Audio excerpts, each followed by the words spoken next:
आगे कर दो सर, रोशनी नहीं आई। Hello friends, welcome back to my YouTube channel Industrial Power in the World. Today's topic is defects. Defects क्या होता है इसको दी जा रही है दोस्तों। डिफेक्ट्स जैसा कि आपको एक स्क्रीन पे दिख रहा है, ये एक पेन है। यदि पेन का फंक्शन अलग अलग होता है, जैसे कि लिखने का, इसको होल्ड करने का, ये पेन के अलग अलग टाइप्स से मतलब इसके अलग अलग फंक्शन है। कैसे राइट कर रहा है, क्या लिख रहा है, इसका फिट फंक्शन कैसा हो रहा है, इसका जो थ्रेडिंग है वो पिन केप कैसे लग रहा है, ये अपना ये कैसा लग रहा है। अगर इसमें कुछ भी प्रॉब्लम आता है या इसका इंक जो निप से इंक है वो डायरेक्टली फ्लो हो रहा है, मतलब कि इसमें डिफेक्ट्स आता है। तो दोस्तों, आज का हमारा टॉपिक है डिफेक्ट्स। डिफेक्ट्स क्या होता है, इसके बारे में आपको बहुत इंपॉर्टेंट टॉपिक है। तो ये डिफेक्ट्स का टॉपिक चालू करने के पहले मैं आपको ये बताना चाहता हूं कि मेरा यूट्यूब चैनल है, इसको 6 मंथ कंप्लीट हो चुके हैं। तो प्लीज मेरे चैनल को लाइक कीजिए, शेयर कीजिए, सब्सक्राइब कीजिए। आपको आने वाले समय में और अच्छे अच्छे वीडियो मिलते रहेंगे। यदि आप मुझे कमेंट करके लिखोगे कि इस टॉपिक पे आप वीडियो बनाइए, तो मैं इस टॉपिक पे वीडियो बनाऊंगा दोस्तों। और ये बहुत इंपॉर्टेंट टॉपिक है। यदि आप किसी कंपनी में, किसी भी मैन्युफैक्चरिंग फील्ड में काम करते हो, उसके रिगार्डिंग ये टॉपिक है डिफेक्ट्स। डिफेक्ट्स यानी दोष।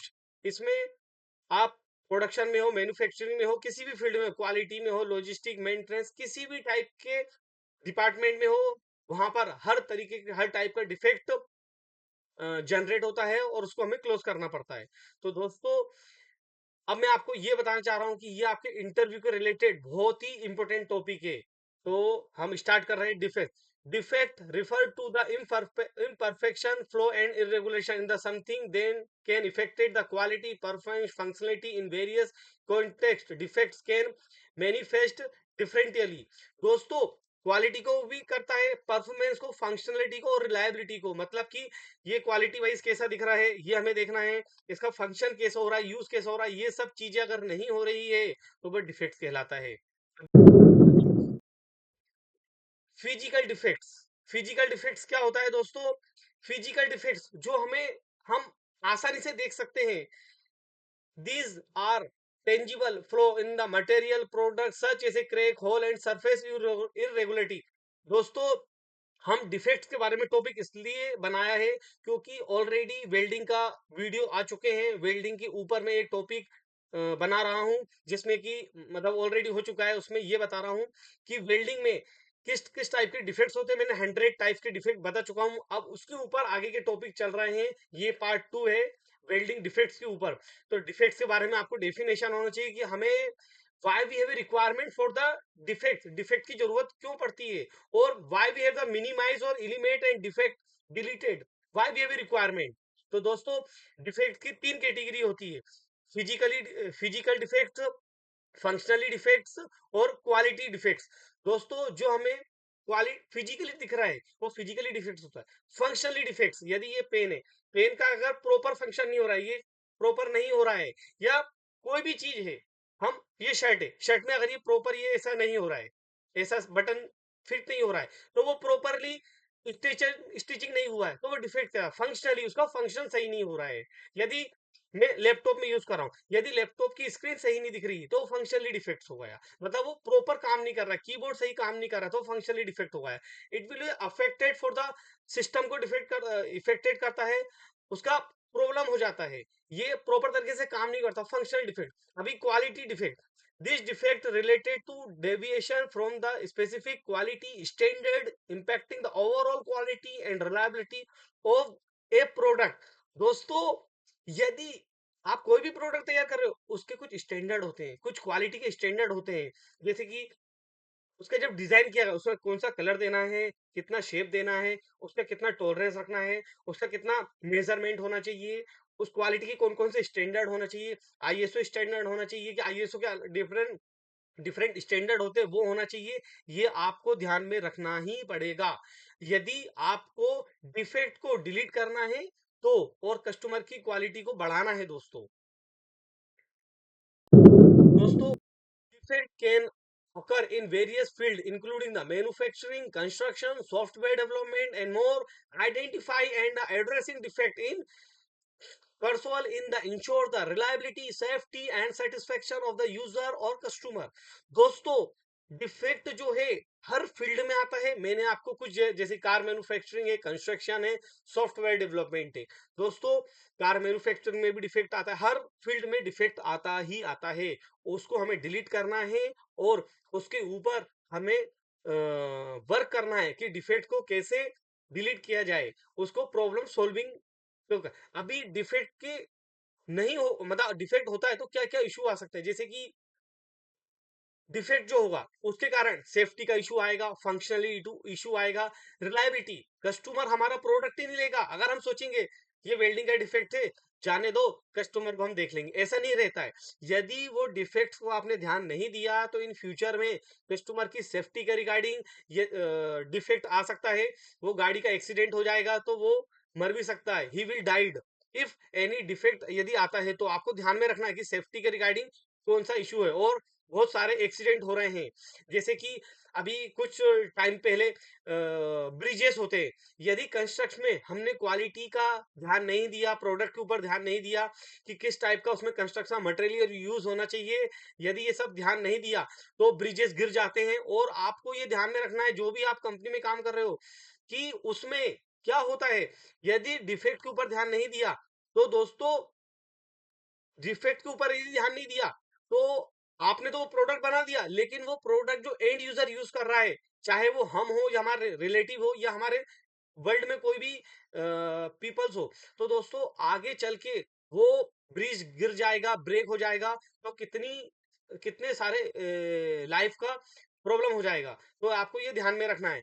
सॉफ्टवेयर डेवलपमेंट में भी ध्यान रखना है, कोई हैकर तो हैक नहीं कर रहा है, ये सब चीजें. तो दोस्तों ये डिफेक्ट्स के ऊपर हमारा. अब हमारा मेन टॉपिक जो चल रहा था वो वेल्डिंग के बारे में मैं बताना चाह रहा था कि defects in the welding refer to the any imperfection और the irregularity in the welding that can be affected in the quality, strength, appearance. This defect can be caused by the variety of the factor including. दोस्तों defects में good weld और bad weld, यदि हमें हमारी simple हम देखते हैं, ये वेल्डिंग विजुअली हम देख रहे हैं कि ये वेल्डिंग ओके दिख रहा है, आपको ये सिंपल नजर आ रहा है कि ये वेल्डिंग जो है ओके दिख रहा है. ये देखिए, ये वेल्डिंग प्रॉपर तरीके से दिख रहा है, ये वेल्डिंग. और एक मिनट, ये वेल्डिंग देखिए, ये वेल्डिंग प्रॉपर तरीके से दिख रहा है, ये देखिए. लेकिन इसी में ये देखिए, ये वेल्डिंग में डिफेक्ट दिख रहा है, ये देखिए, ये वेल्डिंग में डिफेक्ट दिख रहे हैं दोस्तों. ये देखिए, ये जो है good welding defects, good weld है और ये बैड वेल्ड है. ये हमें जानना है और आगे चल के मैं आपको पूरे वेल्डिंग के रेमेडीज और कॉजेस पूरे टाइप के बताऊंगा दोस्तों. अब डिफेक्ट कैन बी, एक second, defect can be classified into the two main categories. दोस्तों डिफेक्ट को टू कैटेगरी में डिफाइन किया गया है. पहला है एक्सटर्नली, कि हमें एक्सटर्नली विजिबल, जो visible defect that can be seen with the naked eye such as a crack, porosity and undercut. कुछ वेल्डिंग के डिफेक्ट्स रहते हैं, चाहे स्पेटर रहे, क्रैक्स रहे, पोरोसिटी रहे, अंडरकट रहे, जो विजुअली हम हमारी आंखों से हम देख सकते हैं.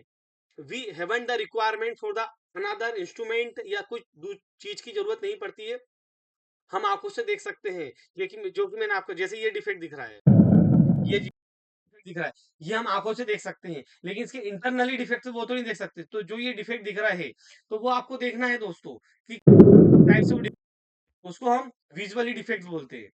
अभी हिडन डिफेक्ट्स दोस्तों, जैसे कि ये पेन है, अभी पेन में इसके इंटरनली, हमने पेन तो ले लिया लेकिन इसके इंटरनल जो निप है उसमें क्या है, किस टाइप की क्वालिटी आ रही है, वो हमें पता ही नहीं पड़ता है. तो ये हमें ध्यान देना है. अभी ये हिडन डिफेक्ट जो आपको बताया, तो दोस्तों डिफेक्ट दो प्रकार के होते हैं, एक होता है विजिबल डिफेक्ट, एक होता है हिडन डिफेक्ट. तो मैं आपको ये वीडियो समझ में आ रहा होगा. Defect can be affected the quality and safety of the weld. यदि आपने वेल्डिंग की है और वेल्डिंग में क्वालिटी और सेफ्टी का बहुत इंपॉर्टेंट ध्यान रखा जाता है। उसके कारण क्या क्या इशू हो सकते हैं? Reduce the strength. दोस्तों, यदि defect can be reduce the strength and durability of the welding. यदि आपने कोई भी पार्ट प्रोड्यूस किया है, उसमें वेल्डिंग ऑपरेशन किया है या वेल्ड मेटल मैन्युफैक्चरिंग किया है, तो दोस्तों उसमें स्ट्रेंथ का इशू आता है और उसका ड्यूरेबिलिटी मतलब उसका जो टाइम ड्यूरेशन है वो कम हो जाता है। दोस्तों, strength increase the increase risk and failure. दोस्तों, यदि आपने वेल्डिंग नोट होके आया है या वेल्डिंग का डिफेक्ट आया है, तो रिस्क का फेलियर बढ़ जाता है, स्पेशली इन द उसके ऊपर जो भी उसका फंक्शन होने वाला है, उसका स्ट्रेंथ कम हो जाता है, उसका फेलियर जो फंक्शन है बहुत ही ज़्यादा कम है। तो आपको ये ध्यान रखना है, आपके इंटरव्यू में आप हो सकते हो कि यदि वेल्डिंग में डिफेक्ट्स आते हैं तो क्या-क्या इश्यू हो सकते हैं। रिड्यूस द स्ट्रेंथ होता है, इंक्रीज द रिस्क फेलियर होता है और safety hazard. Defects can the created the safety hazard specially in the critical applications. दोस्तों, कुछ वेल्डिंग के क्रिटिकल एरियाज रहते हैं। हाँ, critical to quality, critical to process, critical to safety, ये ध्यान में रखते हुए आपको वेल्डिंग के ऊपर कुछ सभी मैन्युफैक्चरिंग कंपनियां हैं जो ओईएम कंपनी है, वो सेफ्टी के ऊपर बहुत ज्यादा ध्यान में रखती है। आपको ये देखना है कि यदि जो भी वेल्डिंग का डिफेक्ट आया है उससे एंड यूजर को क्या इम्पेक्ट होने वाला है।